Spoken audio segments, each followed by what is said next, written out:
40 नंतर तुम्ही सासर आणि माहेर पासून दूर राहायला लागल्या आहात का?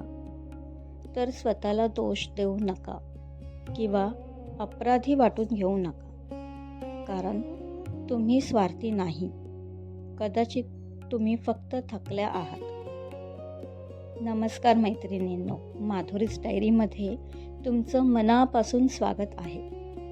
आज तुमच्यासमोर माझ्या डायरीतलं अजून एक पान उघडते आहे. मला असं वाटतं 40 नंतर अनेक स्त्रिया थोड्या थोड्या शांत होत जातात. त्या आधीसारख्या प्रत्येक गोष्टीत गुंतून राहत नाही. कारण प्रत्येक गोष्टीवर मत देण्याची, प्रत्येक वादात उभं राहण्याची त्यांची ताकद कमी होते असं नाही, पण गरज कमी होते. आपण अनेक वर्ष 2 घरांच्या मध्ये जगत असतो. सासरच्या जबाबदाऱ्या, माहेरचं दुःख किंवा समस्या, दोन्हीकडच्या अपेक्षा आणि या सगळ्यात आपण स्वतःला कुठेतरी बाजूला ठेवत राहतो.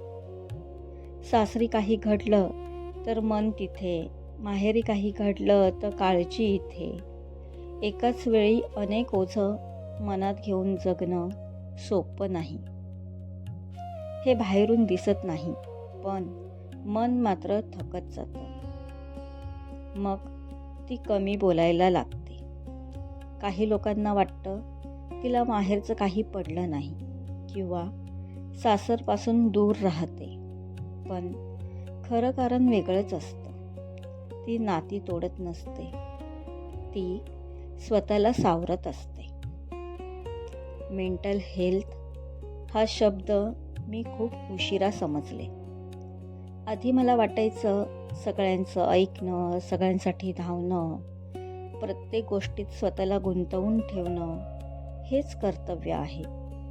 पण हळूहळू मला जाणवलं, मनालाही थकवा येतो आणि त्या थकव्याला शांततेची गरज आहे. म्हणून मी थोडं अंतर ठेवायला शिकले, कमी बोलायला शिकले, प्रत्येक गोष्टीत स्वतःला गुंतवणं थांबवलं.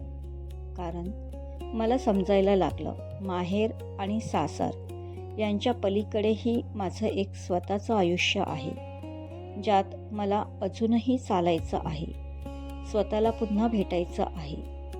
म्हणून जर तुम्ही 40 नंतर थोड्या शांत झाल्या असाल, माहेर आणि सासर या दोन्हींपासून थोडं अंतर ठेवत असाल, तर स्वतःला दोष देऊ नका.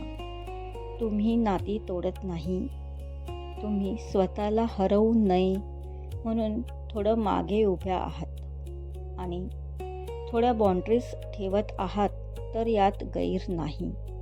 आणि कदाचित ही शांतता म्हणजे तुमच्या आयुष्याचा शेवट नाही, तर स्वतःकडे परत येण्याची सुरुवात आहे. या व्हिडिओमध्ये मला जे वाटलं ते मी सांगितलं. जर तुम्हालाही असं कधी वाटलं असेल तर कमेंटमध्ये फक्त एक शब्द लिहा, हो. भेटू पुढच्या व्हिडिओमध्ये. तोपर्यंत काळजी घ्या आणि आनंदी राहा.